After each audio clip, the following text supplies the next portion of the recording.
The COVID-19 Create-a-thon at NYU is a new cross-school collaboration designed to raise awareness and save lives through widely shared social media public service announcement posts. These student-created PSAs are intended to increase science-based knowledge and shift incorrect beliefs and negative behaviors regarding the COVID-19 virus pandemic. This campaign focuses on the target demographic of Gen Z and millennials, ages 18 to 30 in the US and internationally. Both New York City and New York University are at the epicenter of the COVID-19 pandemic crisis in the US. With our strong tradition of activism and leadership, the NYU community is uniquely positioned to help lead awareness as the nation and the world move through the coming stages of the pandemic. Special thanks go to the faculty and students at NYU Tisch, Global Public Health, Steinhardt, Tandon, and Gallatin for taking part today. It's now my privilege to introduce Allison Green, Dean of the Tisch School of the Arts, and Dr. Cheryl Hilton, Dean of the School of Global Public Health. Welcome to all of you. We're very thankful that you want to join in on this endeavor. We consider it to be extremely important and a unique opportunity to be working across NYU, gathering together the best of creative thought with the ways in which we are learning from a unique study that has been put together to be able to target your group, who you could reach out to. You're the chroniclers of this time, and we want to be able to call upon your creativity to help us to spread the message of why this is so important to take so seriously. So we really appreciate you taking part in this. I'm excited to see what comes of these collaborations and what you might create. And there'll be lots for you to learn in this next 2 hours. So thanks for being here. Thank you, Allison. And my name is Cheryl Hilton. I'm Dean at the School of Public Health. And I'm delighted to welcome you to this joint school effort addressing the COVID-19 epidemic. It is a defining epidemic of our time. I've been through 4 major epidemics in my lifetime. Others in the call have been through others. But this one has some special features. It really cannot be stopped without one of 3 conditions being satisfied: a vaccine created, a treatment that works, or herd immunity, which means that 60 to 70% of the population is infected, and that can help stop the epidemic. Your efforts in trying to spread the word about how one can protect oneself, therefore, is extremely crucial at this time and is very likely to remain crucial for at least 2 years and more in other parts of the world that are more vulnerable. Though I think we have learned that we in this country are quite vulnerable indeed by what has occurred. So you will be getting additional information from us, which we hope will be helpful to you. But we started out by surveying over 1,000 youth age 18 to 30, and we found a number of things. They'll all be available to you in writing and in various other forms, and you'll hear a little bit about it today, first from me and then from Carlos. But I'm just going to focus on a very few key points. One is what we do know about creating creative intended to have a public health impact is that knowledge impacts attitudes, attitudes impact behavioral intent, and behavioral intent impacts how people behave. That sounds very simple, and it's not simple because all of those steps are extremely complicated, and one's economic circumstances, demographic circumstances, the level of support in the society all feed into how capable one is to optimize their health. This is no surprise to anybody. So just some key findings, 54% of all the young people who responded felt that their peers were not taking steps to protect themselves. The good news is what the respondents themselves said about their own protective behavior was better than that. They are taking steps, and they're taking key steps. Interestingly, and I liked this result, the women are taking more steps. The women are more knowledgeable about what steps they ought to be taking, and they're more compliant in taking them. There were some differences with respect to socioeconomic status and race, ethnicity, having to do with acquisition of knowledge, and you'll see that in the data. And also, frankly, the ability to implement the steps that ought to happen. So those are very key, absolutely top line findings. There's a lot more in this, and including for our colleague here from the UN, Christopher, we also asked many questions about trusted sources of information. The UN is a very trusted source of information, I'm happy to report, the World Health Organization in particular. And then I just close by saying that of the group that were responding, over 50% reported being anxious, 28%, and 22% depressed about the situation. So we do have a problem on our hands. We have an anxious and depressed group of people having difficulty implementing the steps that they need to implement for a variety of different reasons. And the creative that can be created can be absolutely key to be the motivational nudge, so to speak, that can really have a big, big difference. And what's nice about the difference it can make is it can save lives, very simply. It saves lives. It saves lives. Right now, the one thing you can do is protect yourself. And to the extent that all of you can bring your creative energy to making that happen will be just an enormous contribution. Thank you.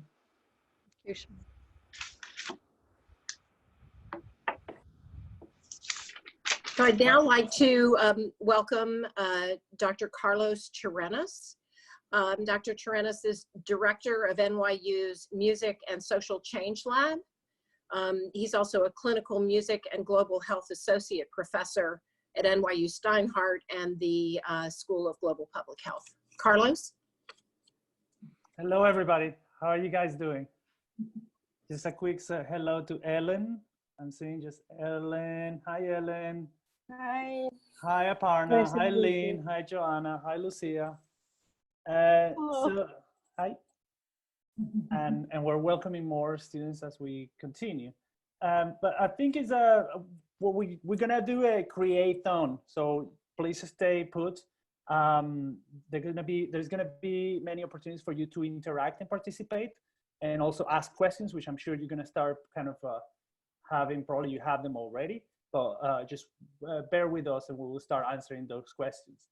Before we start, I just want to introduce you to a person that has agreed to be with us today from the World Health Organization in Switzerland.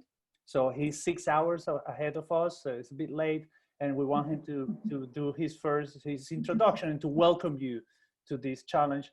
And that is Christopher Bailey, who is the lead in the World Health Organization in all areas related to arts engagement. So Chris, please welcome to our meeting. Oh, thank you so much, Carlos. What would be most useful to your students? Should I talk a little bit about what the program is, talk a little bit about what our response has been to COVID-19? What do you feel is the role of the arts in this particular scenario that we're living in a brief, in a few words? What do you think? In COVID-19? Well, yes. I think you've touched on a few of them. I mean, there is the behavior change aspect, and one of the underpinning hypotheses of the program itself is that public health is based on evidence-based decision-making. And we know that data, evidence, and information, as crucial as they are to establishing objective truth, to problem solving, to saving lives, we also know that it does very little by itself to change deeply rooted behaviors or convictions. To do that, you need empathy. And it's just simply a different part of the brain. The midbrain that handles identity and choice is not connected directly to the frontal cortex. It's connected to the primal emotions, long-term memory, and the non-visual senses. So literally, the stuff of the arts, music, emotional engagement, empathy, that's what changes people's behavior. So, and attitudes. It's a sense-making ability. It's how we navigate through difficult times. And the essential problem-solving aspects have to be there to solve the problems. But in order to win over people, to get them to embody what's actually happening, you need to work with another part of the brain, and what's evolved in human society to do that most effectively are the arts. At WHO, for instance, you probably have seen many of our efforts. We did the Together at Home concert series, culminating in that Lady Gaga concert that we had a few weekends ago. We're doing similar ones now in Africa, in Asia, in Latin America. At a high level, we're engaging celebrities, pop stars, and if you saw any of those events, if you saw the Lady Gaga event, you'll see that, yes, it had the health messaging in it. It was reinforced, but it was always a human story. It was always engaging on a personal level.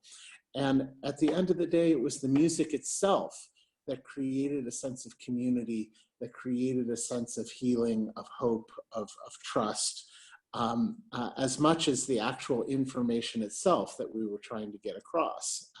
And I think that's an important aspect. We've also created a network of hundreds and hundreds of grassroots artists around the world. Again, not just for health messaging, but to use their unique lens to capture what is happening in the culture, in the various cultures. But also, I think there's an important realization that the pre-COVID world is over. What happens next, what this world will be like when we re-enter our work lives and society, it will be fundamentally changed. And that anxiety that comes from that, it's not just about how to alleviate that anxiety, it's how to engage our creativity and our skills to try and envision what our options in that new society might look like. On a fundamental level, yes, COVID has caused great suffering and death, and great disruption, great economic disruption, great anxiety and worry. But there are also other messages that are offering a clue to that future. The fact that here in Switzerland for the last month, we've had incredible sunshine and incredibly good air quality, that's sending a message, that there are changes that this virus seems to be suggesting to us that we need to make as a society for a better future. And we see that even after a few weeks, there are signs of improvement in certain areas. So that message of hope is also key, I think.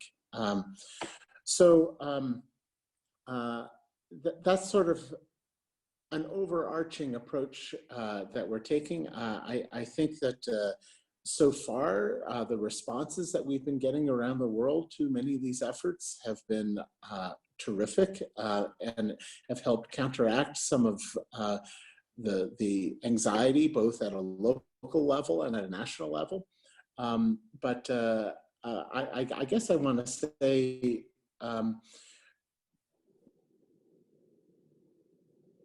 what you're doing, congratulate, and I really, really look forward to seeing the results of the work. And I think it's a terrific effort that you guys are making. I mean, do you have any questions for me? I'm doing this one sort of off the cuff, so, but I wanted to see if I could at least get to some of the essentials of what we're doing, why. I think you encapsulated really the key messages that we needed to hear, and it's great to kind of hear confirmation from WHO, from the World Health Organization, that we seem to be doing the right thing. And I don't know if any of the students have a question for Chris. Chris is in Switzerland, so he may stay with us, he might not be staying with us. But otherwise, we will continue. Not too long. Yeah.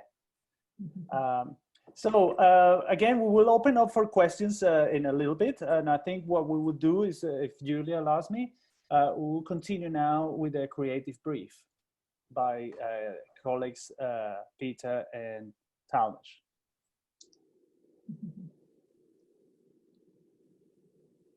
Oh, we can't hear you, Peter. Sorry. Okay, so I'd like to talk a little bit about the social media PSA content submission.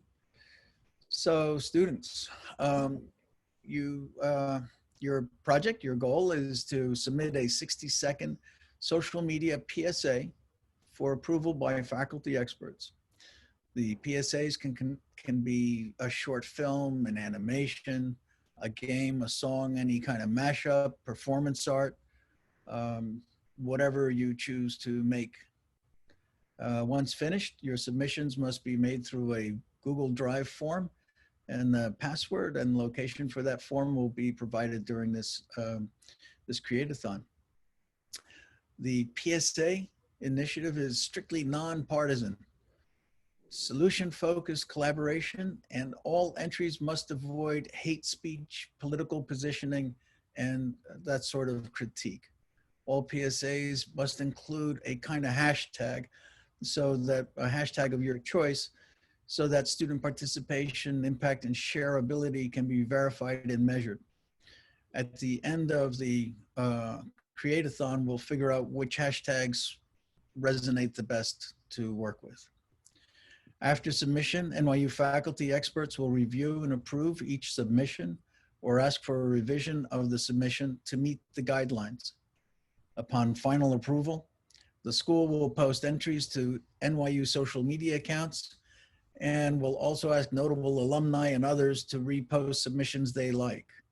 Once approved and posted to NYU and social media accounts, students can then post on any social channel that they wish, but must always include the hashtag that we've decided to work on for tracking purposes. That's it. And I'll step in. I'm Carla Gannis. We are going to also provide you with some prompts today based on research and insights gleaned from that. So calls to action. So I'm going to share the first set of prompts, prompt 1, behavior, and then Peter and Talmadge will follow up with the other prompts. So can everyone hear me okay? Yes. Awesome. Okay, great. So insight. In terms of behavior, encourage friends and family to stay inside when possible. Wash hands frequently, wear a mask, avoid crowds, and maintain 6-foot social distancing measures. And then the insight on this is 54% of those surveyed do not believe their peers are heeding the advice of public health officials. So there is this perception that others are not taking precautions, which disincentivates others to follow precautions. Another behavior prompt, get medical help if you need it. So, knowing the symptoms of COVID-19, if you have developed lesions on your toes, experienced a sudden loss of smell, have difficulty breathing, have sensations of vertigo, or experience other symptoms of COVID-19, call your doctor or 911. That's 911. And then another behavioral insight. Anyone can get sick from COVID-19, and some will die no matter how old they are. So, many people believe only elderly people are affected and dying, and therefore they behave less cautiously. And these surveys conducted have shown that. So this increases risk to themselves and to others. So gather online instead of in person, like we are today, to reduce the risk of infection. And 2 more insights for behavior. Prevent getting COVID-19 by following the health advice of public health officials. And the data. Many people mistakenly believe that antibiotics, bleach baths, bright lights, disinfectants, hot water, mouthwash, and other anecdotal treatments can prevent COVID-19 infection.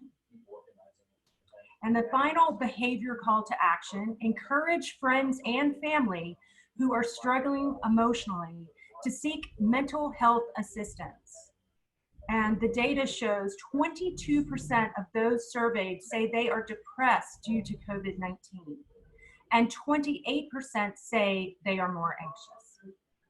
Okay, Peter, you can take over with prompt 2.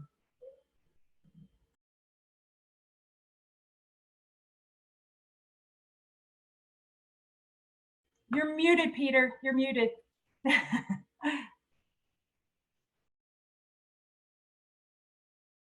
All right, apologies. So, attitudes, compliant, trust, and hope. So, insight, encourage people not to go outside if they are sick.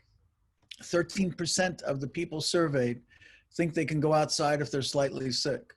This belief risks infecting others and steepens the overall infection curve. In fact, people who do not exhibit symptoms but are infected with COVID-19 are actively shedding the SARS-CoV-2 virus. Insight, encourage people to trust public health officials rather than family, friends, or the internet. In the survey, 16% of people say that they do not trust health officials. There has been extensive disinformation dismissing public health guidance. Lack of trust in health authorities risks a greater loss of life and more prolonged social and economic disruption. Insight, create messages that communicate hope through the beauty and positivity of so many people pulling together in solidarity at a time of crisis. Visual examples include cheering healthcare workers and first responders at 7 p.m. every night, people lining up to enter the grocery stores separated by 6 feet, wearing masks, and reaching out to family and friends through online chats or separated by windows. There are many past successes in global public health. We've eradicated, all but eradicated, certainly controlled tetanus, rabies, polio, yellow fever, rinderpest, whooping cough, measles, and smallpox. All of these have been made manageable by medical science, technology, and social will. Insight, encourage targeted demographic, that's 18 to 30-year-olds, to not assume they have already contracted the virus. Again, surveys, more than 1 in 10 people aged 18 to 30 believe they have had the virus already and might believe that they are safe, but they are not. You can only know you've had COVID-19 if you have been tested for it and been found to be positive. Those who erroneously think that they've already had the virus may not protect themselves or others. In fact, individuals who have contracted COVID-19 are not immune to the virus and may become ill again. Insight, help people understand that COVID-19 is real and they need to take precautions to protect themselves and others. 9% of the people surveyed think that COVID-19 is not real, and 11% say they are not sure if it's real. If 20% of the people polled do not believe the virus is real, they are unlikely to protect themselves or others. We will provide a submission, a place for you to submit your work on the Google later on in this program. PSAs will be reviewed on a rolling basis against the eligibility requirements outlined below. Promote. Once approved, NYU will share your PSA on a rolling basis across university social media channels. At that time, you'll receive recommended steps to share on your own social media, and NYU notable alumni will help amplify your message. Please see below some links for trending hashtags. That's on the Google document. Okay. Talmadge, are you kicking in? Yes. Thanks, everybody. That's been presenting, and thanks to all of you on the call. This is a very important initiative and exciting, and I'm really looking forward to see what everybody comes up with. I've been asked to talk a little bit about what are the elements that make a great 60-second social media post. And really what we're talking about is what makes a great 60-second story. I'll start out by saying that the first thing is to know your audience. To make an effective PSA, you need to know who your target audience is.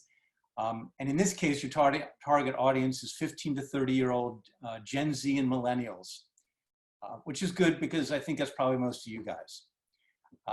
The creative brief, as we've just heard, provides very clear insights about this target audience regarding knowledge, attitudes, and behaviors around COVID-19, along with the calls to action that are intended to impact how the target perceives the issue and what they can do to help. So how do we do this? We tell a story. Everyone on the call has seen a lot of ads in their lives, but probably only remembered a few. And the ones that you remember are because they were engaging, entertaining. They take you on a journey. People want to hear a story, even if it's a 60-second story. And sometimes we don't recognize that we're being told a story, but we are. There's a beginning, there's a middle, and there's an end. And it's the same for novels. It's the same for a 2-hour movie, a music video, an ad, a PSA, whatever. They are all, storytelling is the same. They have a narrative arc. That arc can be funny, it can be inspiring, it can be exciting, or all three. And just remember, stories are always about one thing. That's not always obvious, because if that was obvious, it would be like seeing the gears turning, but you're really just focused on one thing. And in this case, you're being given the information to back up the insights that we're hoping to communicate to the public. Pick one idea and lean into it from all the angles that reinforce that within your story. It's important also for you to know why you're there telling that story. Like, this is a personal exercise.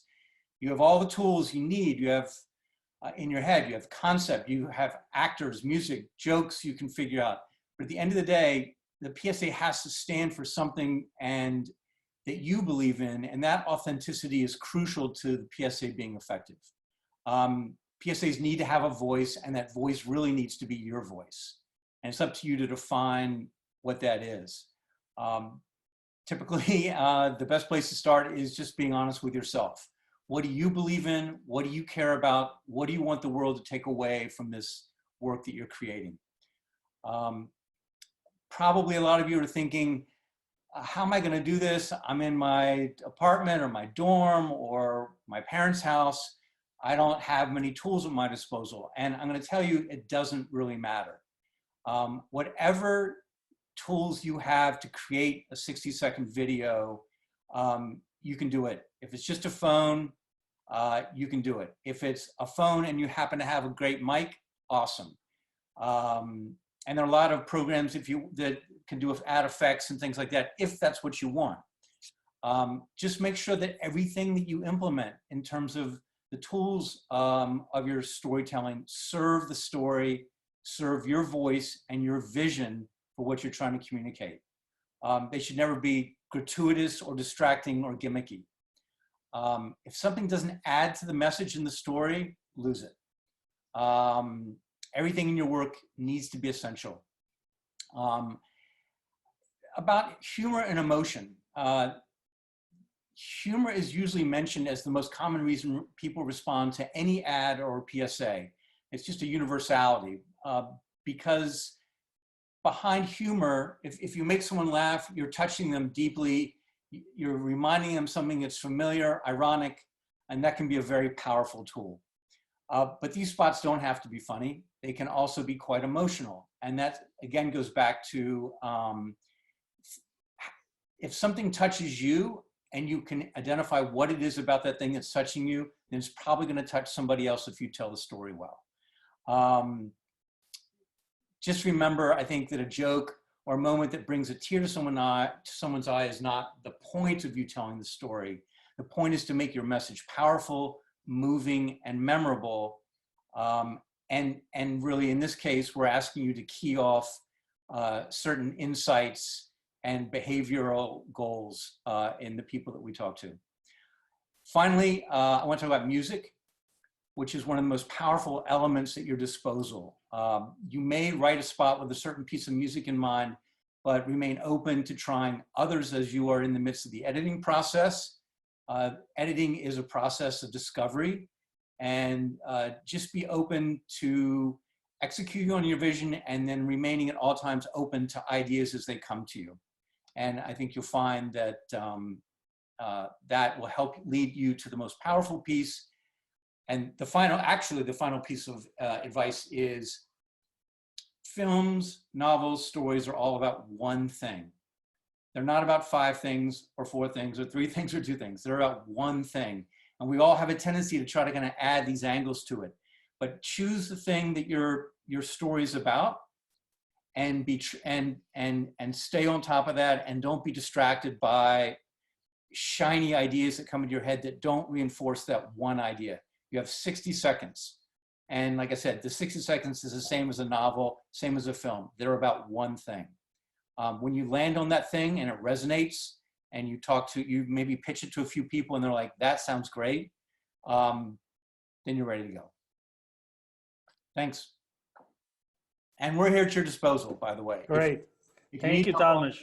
A process has been set up to make sure that if you ever need help, ever have a question about any part of this, we're here to help you.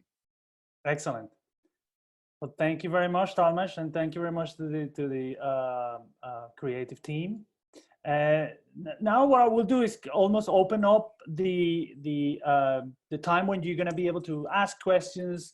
But before that, I just want to give you a little bit of an overview on how to communicate during a crisis, which is obviously these. There are courses. I teach an entire course, master's level course on this, but we're just going to give you a very short kind of principles on how to communicate during a health crisis that has several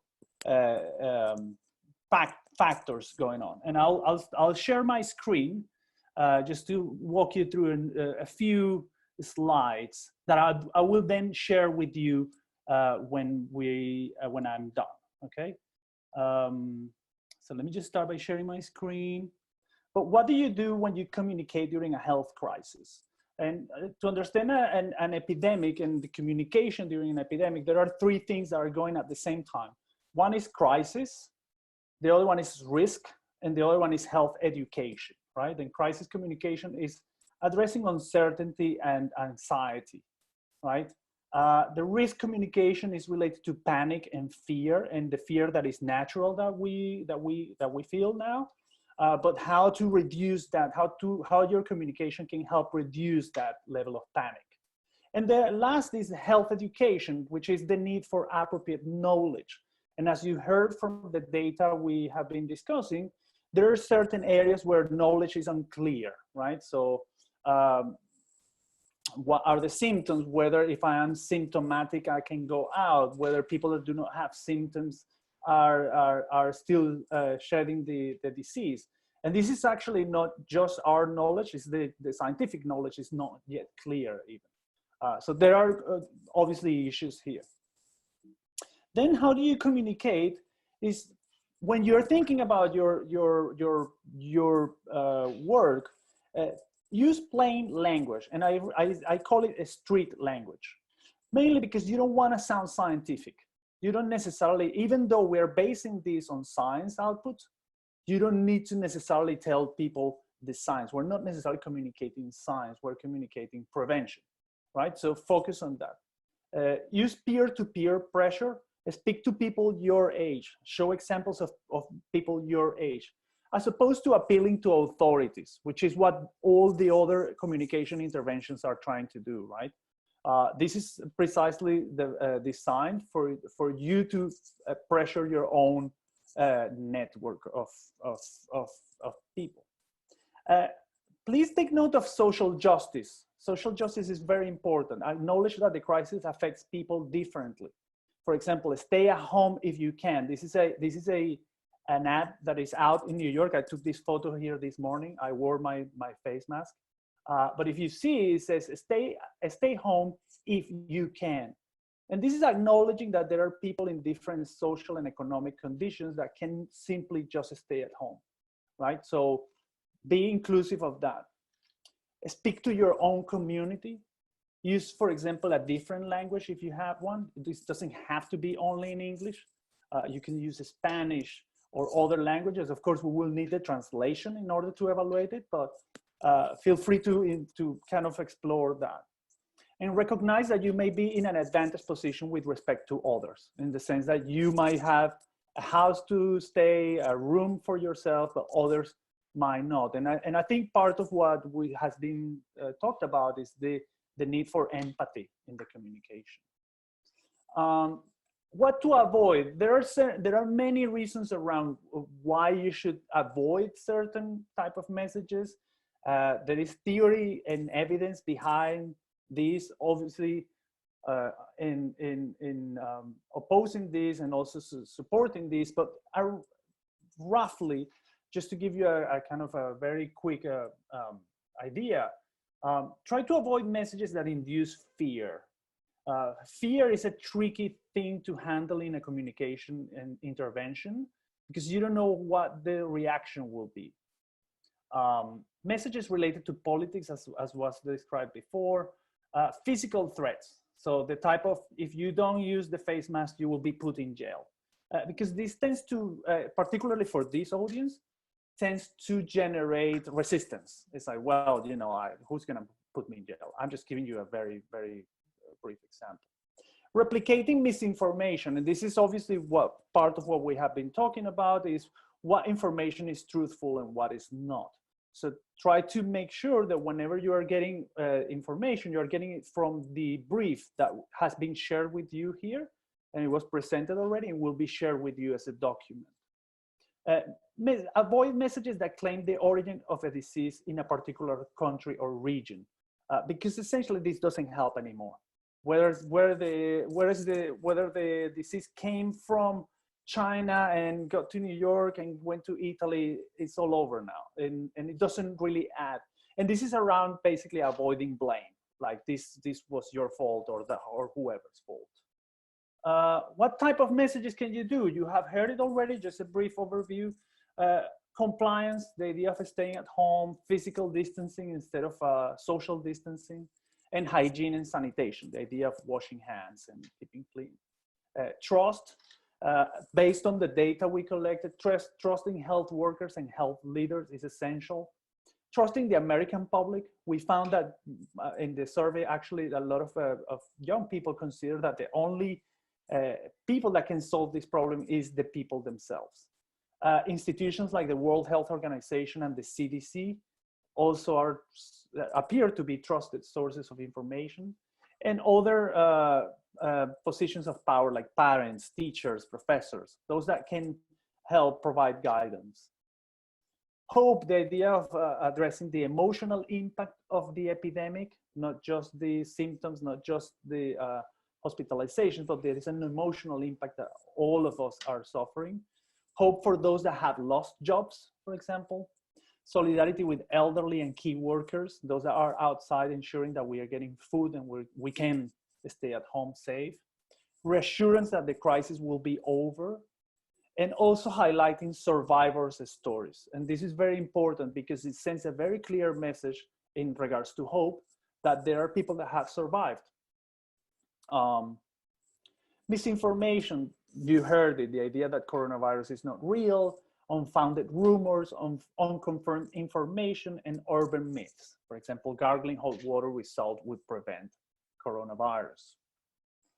Mental health, that's another kind of key message that you could work on. Reach out to people in distress, seeking counseling if needed, avoid excessive attention to the news, avoid excessive use of social media. It has been found in our study and in other studies that people are reporting excessive stress and anxiety related to their social media use. And promote physical exercise at home as a way to avoid mental health problems. And formats that you may use, and this based on part of what we got from the survey, and this is not limiting, but it could be animations, it could be memes, it could be a song, it could be a choreography, it could be a drama, it could be a film, it could be others or combination of them all. I think if we have time, I'll show you one example of one choreography that has been very popular. And lastly, think about the platforms for distribution. Based on the survey we conducted, we found that there is a high level of preference, particularly for Instagram and Facebook, less for Twitter, more or less for YouTube, and increasingly, although we didn't find it in our study, but probably you guys are using it already, is TikTok. TikTok is kind of enabling a lot of the choreographies, right? The choreographies, and for me to show you the choreography, if we don't have time, but I will share it online. Right, so now that we have presented you this, there was a question from Eden. I don't know if Eden is still online, about whether the final work could be had to be 60 seconds, and would 30 seconds work? And I think Eden, the answer is yes. It doesn't have to be 60 seconds. I think 60 seconds is just giving an idea of limits. But if you do a 20-second thing, that's fine as well. And I would say, I don't know what the colleagues think, that even if it passes the 60 seconds, it will still be valid. Obviously, what we're trying to do is find some degree of consistency in the content. So if you're thinking less than 60 seconds, I'm sure it's not a problem. If you're thinking way over 60 seconds, probably reach out to us for advice.